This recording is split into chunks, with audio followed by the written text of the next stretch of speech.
παίρνουμε τις ενισχύσεις μας. Έχω τόσο καιρό να φουσκώσω μπαλόνι. Ελπίζω να μην σκάσει τη μούρη μου. Το έχω πάντα φοβία αυτό.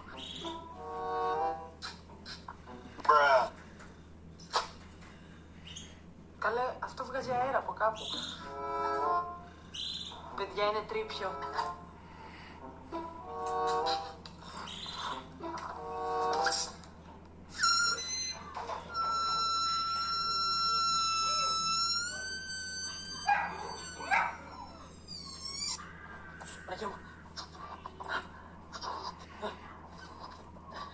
Μικρά είναι.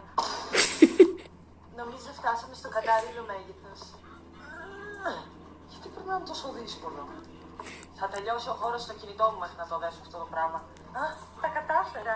Έτοιμη είναι η ενίσχυση. Πάμε και στην άλλη. Ελπίζω να μην σκάσει τα μούτρα μου.